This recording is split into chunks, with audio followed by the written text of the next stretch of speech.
भादों का महीना था और सुल्तानपुर गांव पर जैसे आफत टूट पड़ी थी। 3 दिन से लगातार बारिश, गलियां तालाब बन चुकी थीं और गिरे हुए बिजली के खंभों ने पूरे गांव को अंधेरे में डुबो दिया था।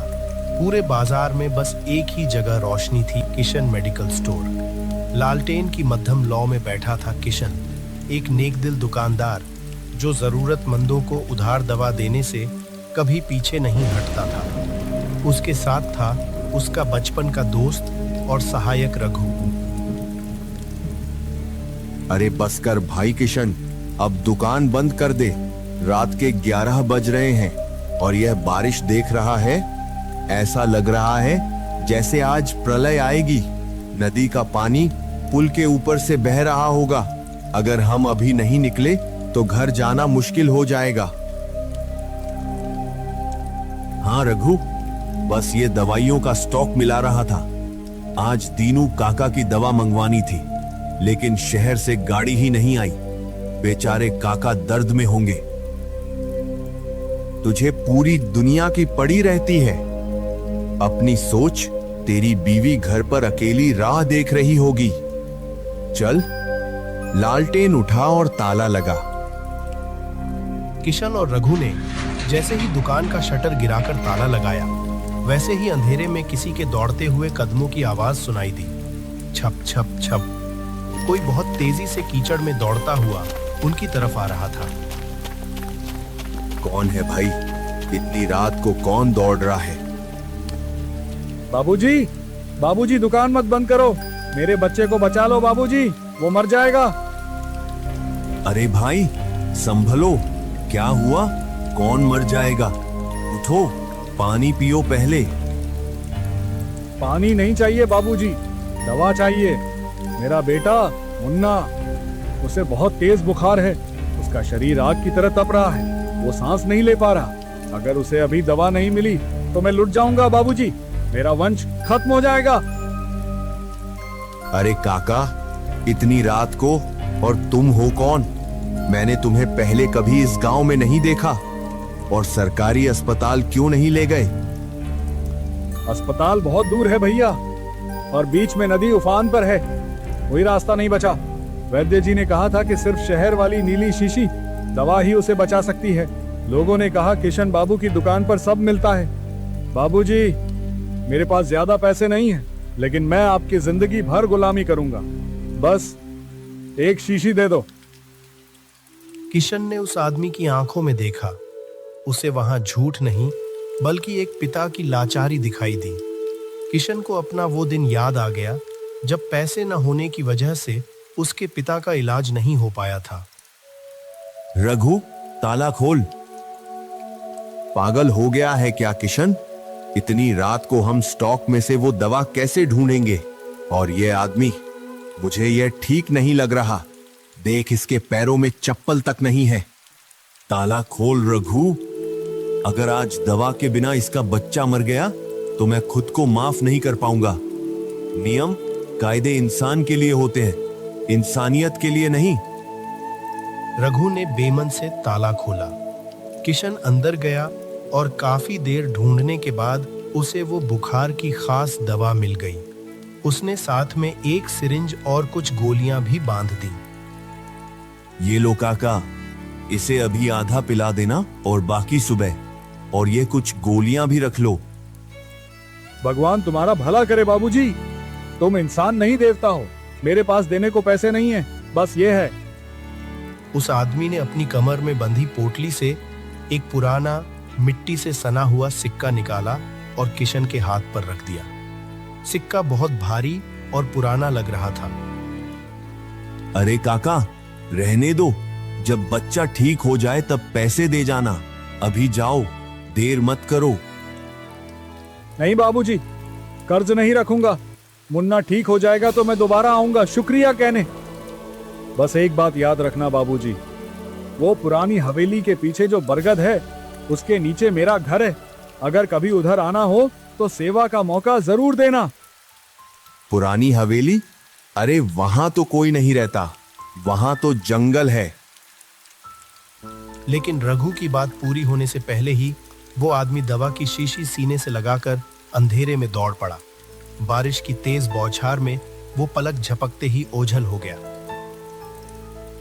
किशन, तू बहुत भोला है। वो आदमी पागल लग रहा था। पुरानी हवेली के पीछे तो शमशान है भाई, वहां कौन रहेगा? किशन ने उस पुराने सिक्के को अपनी जेब में रख लिया।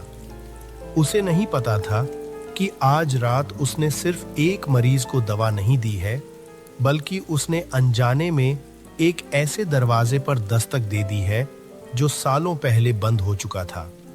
वो सिक्का साधारण नहीं था और न ही वो आदमी साधारण था। सुबह की धूप खिली थी, लेकिन किशन की आंखों में नींद नहीं थी। वो अपनी दुकान के गल्ले पर बैठा उस मिट्टी से उसने सिक्के को बार बार पलटकर देख रहा था। उसने कपड़े से सिक्के को रगड़कर साफ किया तो उसकी आंखें फटी की फटी रह गईं। हे भगवान! रघु, ओ रघु, इधर आ जरा, जल्दी आ। क्या हुआ भाई? सुबह सुबह क्यों शोर मचा रहा है? अभी तो चाय भी नहीं पी। चाय छोड़ और यह देख, रात को वो आदमी जो सिक्का देकर गया था, यह कोई मामूली सिक्का नहीं है। यह महारानी विक्टोरिया के जमाने का चांदी का सिक्का है, सन 1920 का। आज के जमाने में इसकी कीमत हजारों में होगी। मजाक मत कर। जरूर वो आदमी कोई चोर उचक्का होगा, कहीं से चुराया होगा और अंधेरे में तुझे चिपका गया। मैंने कहा था ना, वो मुझे ठीक नहीं लग रहा था। नहीं रघु, उसकी आंखों में चोरी नहीं, मजबूरी थी। और उसने कहा था कि वो पुरानी हवेली के पीछे रहता है। मुझे जाकर देखना है कि उसका बेटा मुन्ना अब कैसा है। और यह सिक्का, ये अमानत है उसकी, मुझे ये वापस करना होगा। तू नहीं मानेगा ना? चल भाई, मैं भी चलता हूं। उस तरफ अकेले जाना खतरे से खाली नहीं है। वैसे भी सुना है कि उस पुरानी हवेली के पास अक्सर अजीब आवाजें आती हैं। किशन और रघु साइकिल उठाकर गांव के उस सुनसान हिस्से की तरफ चल पड़े। कीचड़ भरे रास्तों से होते हुए जब वे पुरानी हवेली के पास पहुंचे तो वहां का नजारा देखकर दोनों के कदम रुक गए। हवेली तो कब की खंडहर बन चुकी थी, छतें गिर चुकी थीं और दीवारों पर बड़े बड़े पेड़ उग आए थे। हम यहां क्यों आए हैं किशन? देख, यहां तो परिंदा भी नहीं है और यहां हवा में कैसी अजीब सी गंध है, जैसे मरे हुए फूलों की हो। उसने कहा था हवेली के पीछे वाले बरगद के पेड़ के नीचे। आओ देखते हैं। वे दोनों झाड़ियों को हटाते हुए हवेली के पीछे पहुंचे। वहां सचमुच एक विशाल सैकड़ों साल पुराना बरगद का पेड़ था, लेकिन वहां कोई घर नहीं था। सिर्फ एक टूटी फूटी झोपड़ी थी जिसकी छत लगभग गिर चुकी थी। कोई है? काका, ओ काका। कोई जवाब नहीं आया। सुनिए, हम किशन मेडिकल स्टोर से आए हैं। मुन्ना कैसा है अब? अंदर से किसी के खांसने की आवाज आई। एक बहुत ही बूढ़ी औरत जिसकी कमर बिल्कुल झुकी हुई थी और बाल रुई जैसे सफेद थे, लाठी टेकते हुए बाहर निकली। उसकी आंखों में मोतियाबिंद था। वो ठीक से देख नहीं पा रही थी। कौन है? इस वीराने में कौन आया है? माँ जी, प्रणाम। मैं किशन हूँ। शहर में मेरी दवा की दुकान है। कल रात बहुत तेज बारिश में आपके पति मेरे पास आए थे। वो मुन्ना के लिए दवा ले गए थे। मैं बस यह पूछने आया हूं कि मुन्ना का बुखार अब कैसा है। किशन की बात सुनते ही वो बूढ़ी औरत सन्न रह गई। उसने अपनी लाठी कसकर पकड़ ली। रघु ने देखा कि उस औरत का चेहरा एकदम पीला पड़ गया है। क्या कहा मेरे पति? बेटा, तुम जरूर कोई सपना देख रहे हो। मेरे पति दीनानाथ को मरे हुए तो पूरे 40 साल हो गए। क्या 40 साल? किशन, मैंने कहा था ना, भाग चलते हैं यहां से। यह जगह ठीक नहीं है। अरे नहीं माँ जी, शायद आपको पहचानने में गलती हो रही है। वो एक बुजुर्ग थे, धोती कुर्ता पहने थे और उन्होंने ये सिक्का दिया था। देखिए, ये चांदी का सिक्का।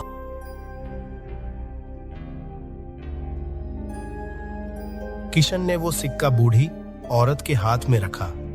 सिक्का छूते ही वो औरत फूट फूट कर रोने लगी।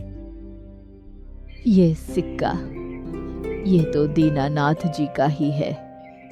ये हमारी शादी की निशानी थी। जिस रात वो मरे थे, वो यही सिक्का लेकर शहर दवा लेने गए थे। उस रात भी ऐसी ही तूफानी बारिश थी। दवा लेने? किसके लिए? हमारे बेटे मुन्ना के लिए। उसे निमोनिया हो गया था। दीनानाथ जी गए, लेकिन नदी में बाढ़ आ गई थी। वो कभी नहीं लौटे। उनकी लाश भी नहीं मिली और दवा न मिलने से मेरा मुन्ना भी। क्या मुन्ना भी मर गया? नहीं, मुन्ना नहीं मरा। मुन्ना उस रात बहुत तड़पा, लेकिन सुबह होते होते उसका बुखार अपने आप उतर गया। वो बच गया। आज वो शहर में बड़ा अफसर है। पर तुम यह कैसी बातें कर रहे हो बेटा? माँ जी, अगर मुन्ना शहर में है तो अंदर कौन है? मैंने अभी किसी के खांसने की आवाज सुनी थी। अंदर? अंदर तो कोई नहीं है बेटा। मैं यहाँ अकेली रहती हूँ। रुको, मैं दिखाती हूँ। बूढ़ी औरत ने झोपड़ी का दरवाजा पूरा खोल दिया। अंदर का नजारा देखकर किशन और रघु के पैरों तले जमीन खिसक गई। लेकिन खाट के सिरहाने एक छोटी मेज पर वही नीली दवा की शीशी रखी हुई थी जो किशन ने कल रात उस आदमी को दी थी। और शीशी अभी भी सील पैक नहीं थी। उसका ढक्कन खुला हुआ था और दवाई आधी खत्म थी। किशन, वो देख, दवा की शीशी। और वहां जमीन पर देख। रघु ने कांपती उंगली से जमीन की तरफ इशारा किया। वहां कीचड़ सने नंगे पैरों के निशान थे जो दरवाजे से शुरू होकर सीधे उस खाट तक जा रहे थे और फिर वहीं गायब हो गए थे। यह कैसे मुमकिन है? अगर वो 40 साल पहले मर चुके थे तो कल रात मेरी दुकान पर कौन आया था और यह दवा यहां कैसे पहुंची? ये दवा, ये तो मैंने नहीं मंगवाई। लेकिन इस कमरे में आज दीनानाथ जी की पसंदीदा तंबाकू की महक आ रही है। माँ जी, क्या आपके पास मुन्ना के बचपन की कोई तस्वीर है? हाँ, संदूक में है। बूढ़ी औरत ने कांपते हाथों से एक पुरानी पीली पड़ चुकी तस्वीर निकाली। तस्वीर में एक आदमी अपनी गोद में एक बीमार बच्चे को लिए बैठा था। किशन ने तस्वीर देखी और उसके रोंगटे खड़े हो गए। तस्वीर में जो आदमी था वो हूबहू वही था जो कल रात बारिश में भीगता हुआ उसकी दुकान पर आया था। वही धोती, वही कुर्ता और वही लाचारी भरी आंखें। हे ईश्वर, मतलब कल रात मैंने एक रूह से बात की थी, उसने 40 साल बाद अपना वादा पूरा किया। लेकिन किशन, अगर मुन्ना शहर में है और ठीक है तो यह दवा किसने पी? शीशी तो आधी खाली है। यही वो सवाल था जिसका जवाब किसी के पास नहीं था। दवा की शीशी यहां थी, लेकिन पीने वाला कौन था? क्या 40 साल पहले का वो बीमार वक्त कल रात दोबारा दोहराया गया था, या फिर कुछ और ही रहस्य था जो उस बरगद के पेड़ में छिपा था? दीनानाथ? बरगद के पेड़ के नीचे से आई उस जोरदार आवाज थुड ने सबको चौंका दिया था। बूढ़ी माँ, किशन और रघु तीनों के दिल की धड़कन रुक सी गई थी। रघु तो डर के मारे किशन के पीछे छिप गया था। किशन, वहां मत जा भाई, पक्का वो दीनानाथ का भूत है। वो हमें नहीं छोड़ेगा। चुप कर रघु, यह वहम पालने का वक्त नहीं है। आवाज किसी इंसान के गिरने की थी, मुझे देखने दे। वहां झाड़ियों के बीच कोई जमीन पर पड़ा कराह रहा था। किशन ने झुककर देखा। एक अधेड़ उम्र का आदमी जो शहर के महंगे कपड़ों में था, कीचड़ में सना हुआ बेसुध पड़ा था। उसका शरीर बुखार से तप रहा था। पानी, मां, पानी। रघु जल्दी आ, यह कोई भूत नहीं है, यह तो कोई शहर का बाबू लगता है। इसकी नब्ज चल रही है, लेकिन बुखार बहुत तेज है। माँ? इसने माँ कहा? हाँ, मुन्ना? बूढ़ी औरत ने अपने कांपते हाथों से उस बेहोश आदमी का चेहरा छूकर देखा। आंसुओं का सैलाब उसकी आंखों से बह निकला। हे भगवान, यह तो मेरा मुन्ना है, मेरा बेटा। मुन्ना, आंखें खोल बेटा, तू यहाँ कब आया? किशन और रघु ने मिलकर मुन्ना को उठाया और अंदर खाट पर लेटाया। किशन ने तुरंत अपनी जेब से पानी की बोतल निकालकर उसके मुंह से लगाई। थोड़ा पानी पीते ही मुन्ना ने धीरे धीरे आंखें खोली। मां, तुम? मैं कहाँ हूं? तू अपने घर में है बेटा, लेकिन तू यहाँ कैसे? तू तो शहर में था ना? मां, मुझे तुम्हारी बहुत याद आ रही थी। मैंने सोचा तुम्हें सरप्राइज दूंगा। कल शाम को ही मैं अपनी कार से गांव के लिए निकला था, लेकिन पुल के पास मेरी गाड़ी खराब हो गई। बारिश बहुत तेज थी। मैं पैदल ही शॉर्टकट से जंगल के रास्ते घर आ रहा था। बाप रे, उस तूफान में जंगल के रास्ते, वो भी रात को? हाँ, और तभी मैं बुरी तरह भीग गया। घर के दरवाजे तक पहुंचते पहुंचते मुझे इतनी ठंड लगी कि मैं यहीं बाहर चबूतरे पर गिर गया। मेरा शरीर आग की तरह तप रहा था।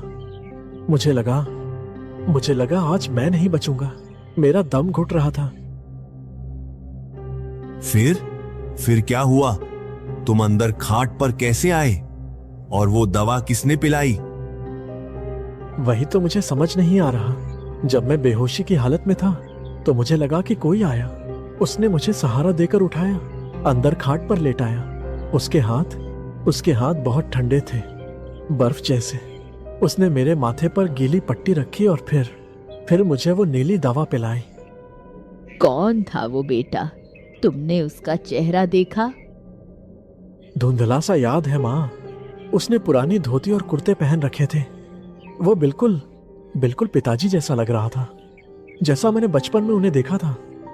वो बार बार मेरे सिर पर हाथ फेर रहा था और कह रहा था, डरो मत मुन्ना, इस बार मैं देर नहीं करूंगा। इस बार मैं दवा लेकर ही आया हूं। मुन्ना की बात सुनकर झोपड़ी में सन्नाटा छा गया। किशन की आंखों में पानी भर आया। उसने रघु की तरफ देखा, जो अब डर से नहीं बल्कि हैरानी और श्रद्धा से हाथ जोड़े खड़ा था। मुन्ना बाबू, क्या उस आदमी ने तुम्हें यह दिया था? किशन ने वो 1920 का चांदी का सिक्का मुन्ना के सामने कर दिया। यह सिक्का, ये तो पिताजी का लकी चार्म था। माँ, याद है पिताजी हमेशा कहते थे कि जब भी मुसीबत आएगी यह सिक्का हमारी रक्षा करेगा। यह तो उनके साथ ही उस बाढ़ में बह गया था। यह आपके पास कैसे आया? ये मेरे पास नहीं आया साहब, वो खुद देने आए थे। कल रात जब तूफान अपनी चरम सीमा पर था, आपके पिताजी मेरी दुकान पर आए थे। वो भीगे हुए थे, डरे हुए थे, अपनी जान के लिए नहीं, आपकी जान के लिए। उन्होंने कहा था, मेरा वंश खत्म हो जाएगा बाबूजी, मेरा मुन्ना मर जाएगा। 40 साल पहले वो जो दवा आप तक नहीं पहुंचा पाए थे, कल रात उन्होंने वो अधूरा काम पूरा किया। किशन भाई, मुझे माफ कर दे। मैं उसे चोर समझ रहा था। मुझे क्या पता था कि वो एक देवता था। कोई बात नहीं रघु, कभी हमारी आंखें वो नहीं देख पाती जो दिल महसूस करता है। किशन और रघु वहां से वापस लौटने लगे। मौसम अब पूरी तरह साफ हो चुका था। धूप खिली हुई थी। जैसे ही वे हवेली के बाहर निकले, रघु ने पीछे मुड़कर उस बरगद के पेड़ को देखा। किशन, वो देख।